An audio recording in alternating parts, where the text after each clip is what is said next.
Marche après marche, cette résidente, aidée par une infirmière, entame une longue fuite à son rythme.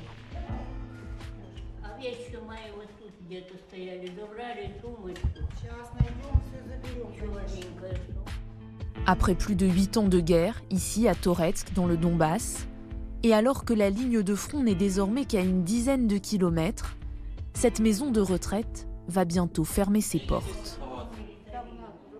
Vous ne voulez plus rester ici? Personne ne reste ici. Moi, je voulais rester, mais bientôt, il n'y aura plus personne pour s'occuper de moi. C'est une évacuation, donc il faut partir. Un départ forcé, dans une ville privée d'eau, parfois d'électricité.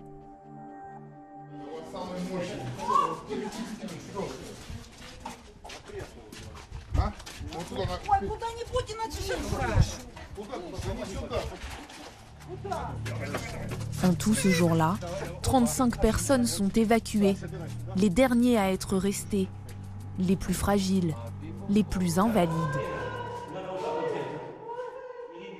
Sur ce brancard de fortune, cette femme a le bassin fracturé.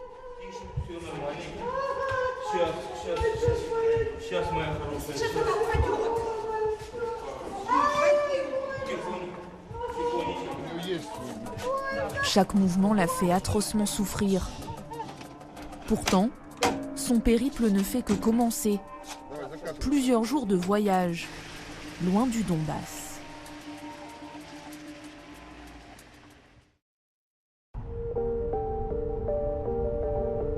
La fuite aussi, à une 50aine de kilomètres de là, à Kramatorsk, dans une ville désormais quasi déserte. Ses habitants rejoignent ce centre pour préparer leur évacuation.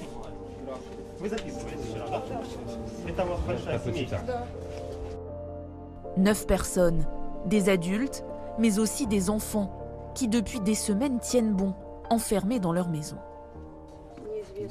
Pour l'instant, notre immeuble est toujours debout, mais on ne sait pas ce qui peut se passer. Pourquoi est-ce que vous n'êtes pas parti plus tôt? On avait encore de l'espoir. C'était calme. Mais après les événements à la gare, on a pris peur. Un bombardement, vendredi dernier, qui a tué 57 civils. Alors pour pouvoir offrir un avenir à Timor, 3 ans, ses parents et grands-parents ont finalement décidé de fuir. On veut la paix pour tout le monde. On veut le voir grandir. Assister à son mariage, connaître nos arrière-petits-enfants.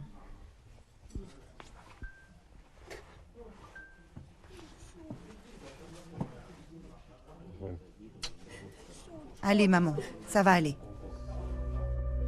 Pour cette famille, comme pour beaucoup d'autres, c'est un saut dans l'inconnu, une vie à réinventer ailleurs. Comment vous expliquez ce qui se passe à votre fils? Honnêtement, je lui dis rien. On lui dit juste qu'on va se promener en voiture. Il est trop petit pour comprendre.